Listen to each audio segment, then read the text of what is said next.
तुम्हें कितनी बार बताया है, मेरे तैयार होने से पहले मेरा नाश्ता तैयार हो जाना चाहिए। शादी के 25 सालों बाद भी मुझे क्यों बार बार एक ही बात बतानी पड़ती है?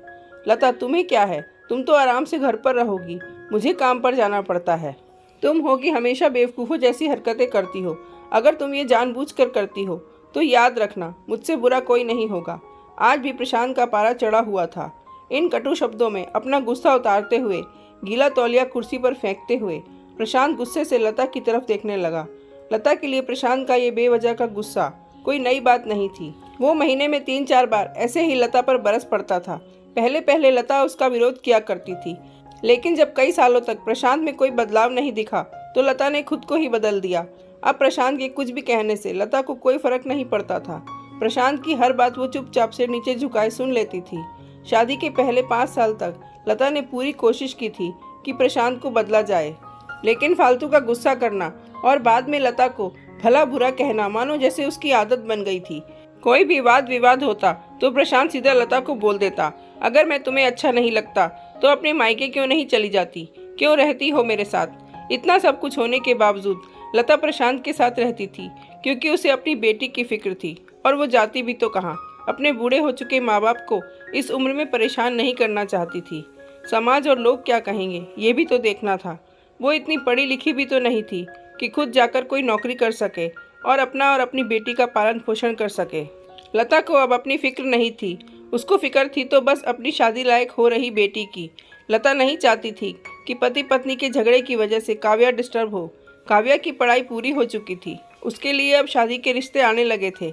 कई रिश्तों को काव्या ठुकरा चुकी थी। 2-3 महीने बाद एक अच्छा रिश्ता आया। रिश्तेदारों और पहचान के लोगों ने भी लड़के के बहुत गुणगान किए थे। प्रशांत एक शाम अपनी बेटी के पास बैठकर उसे बताने लगा, काव्या बहुत अच्छा लड़का है, पढ़ा लिखा है, बड़ा घर है और बहुत अच्छी नौकरी है। ऐसे रिश्ते बार बार नहीं आते। बेटा, इस बार मना मत करना। काव्या अपने पिता से ज़्यादा बात नहीं करती थी, शायद डरती थी या शायद नफरत करती थी, लेकिन आज वो अपनी पूरी हिम्मत जुटाकर बोली, मुझे अभी शादी नहीं करनी है पापा, मैं नौकरी करना चाहती हूँ, खुद अपने पैरों पर खड़ी होना चाहती हूँ। हाँ, तो इसमें क्या बड़ी बात है? मैंने लड़के से बात की है, वो तुम्हें किसी बात के लिए नहीं रोकेगा। तुम शादी के बाद भी नौकरी कर सकती हो, वो तुम्हें नौकरी के लिए परमिशन दे देगा। प्रशांत बोला, मेरा नौकरी करना या ना करना उसकी परमिशन पर क्यों डिपेंड रहेगा पापा? काव्या ने पूछा। मैं कह रहा हूँ ना, तुम्हें किसी भी चीज़ की कोई कमी नहीं होगी वहाँ। ऐसे रिश्ते बार बार नहीं आते, इसे ठुकरा मत, बहुत खुश रहोगी तुम वहाँ। प्रशांत बोला, पापा, क्या मैं उतनी ही खुश रहूँगी जितनी मम्मी इस घर में खुश है? काव्या ने ताना कसते हुए कहा। आज तुम्हारी जबान कुछ ज़्यादा नहीं चल रही है? प्रशांत गुस्से से आंखें बड़ी करते हुए बोला, पापा, मुझे शादी ही नहीं करनी है, क्योंकि शादी के बाद अगर वो लड़का आपके जैसा निकला तो मैं क्या करूँगी? मुझे आपके जैसा जीवन साथी नहीं चाहिए जो बिना बात के मुझ पर हमेशा चिल्लाए। मुझे कुछ भी अपनी पसंद का लेना हो तो 10 बार सोचना पड़े, कहीं वो नाराज़ ना हो जाए। मेरी तबीयत कैसी भी हो उसे परवाह ना हो। रोटी थोड़ी सी मोटी बन जाए तो घर सर पर उठा ले, उसकी चेकबुक ना मिले तो भी मेरा ही दोष निकाले और हर छोटी मोटी बात पर मुझे मायके जाने के लिए कहे। काव्या ने अपना दिल खाली करते हुए पापा से सब कह दिया। प्रशांत का गुस्सा 7वें आसमान पर था, पर उसके मुंह से एक भी शब्द नहीं फूट पड़ रहा था। वो काव्या की बातें सुन रहा था। काव्या उतना ही बोलकर चुप नहीं हुई। आज पहली बार वो अपने पापा के सामने इतना कुछ बोल रही थी। पापा, आपने माँ के साथ हमेशा गलत व्यवहार किया है। आप अपने ऑफिस का गुस्सा बिना सोचे समझे माँ पर उतार देते हैं। कभी इस बात की परवाह भी नहीं करते कि उन्हें कैसा लगता होगा। आपकी बातें सुन सुनकर माँ ने अपना स्वाभिमान खो दिया। प्रशांत आज पहली बार अपने किए बर्तावों को महसूस कर पा रहा था। वो इतना ही बोल पाया, जो तुम्हारा मन है वो करो, मैं तो इतना बुरा हूँ ना। काव्या ने प्रशांत का हाथ पकड़ा और बोली, पापा, मुझे सिर्फ एक सवाल का जवाब दे दो, क्या आप चाहेंगे कि मेरा पति आपके जैसा हो? अगर आपका जवाब हाँ है तो कर दीजिए मेरा रिश्ता आज ही, और ना है तो मुझे आत्मनिर्भर बनने दीजिए। प्रशांत कुछ भी ना बोल पाया और वहाँ से चुपचाप बाहर चला गया। आज उसे लता के सामने जाने में शर्म आ रही थी। चलते चलते उसकी आंखों से आंसू बह रहे थे।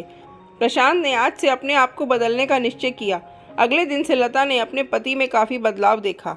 वो सोचने लगी कि जो हिम्मत काव्या ने दिखाई है, वो हिम्मत अगर मैं पहले ही दिखा देती तो शायद आज परिस्थिति कुछ और होती।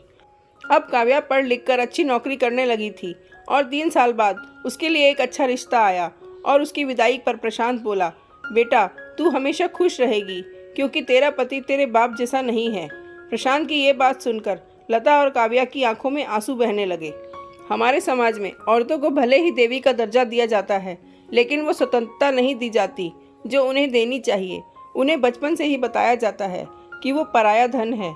स्कूल से आने में देर हो जाए तो पिटाई मिलती है, मोबाइल पर बातें करते हुए दिख जाए या खिड़की से झांकते हुए दिख जाए तो शक किया जाता है। माँ बाप का घर तुम्हारा नहीं है, पति का घर ही तुम्हारा घर है। जीवन भर ये बातें बता बता कर उन्हें ससुराल भेज दिया जाता है और एक दिन किसी छोटे मोटे झगड़े में ससुराल वालों से उन्हें सुनना पड़ता है कि इस घर को छोड़ दो और मायके चली जाओ। अब आप ही बताइए, ऐसी स्त्रियों का सच्चा घर कौन सा है? आखिरकार वो किस घर को अपना कहें?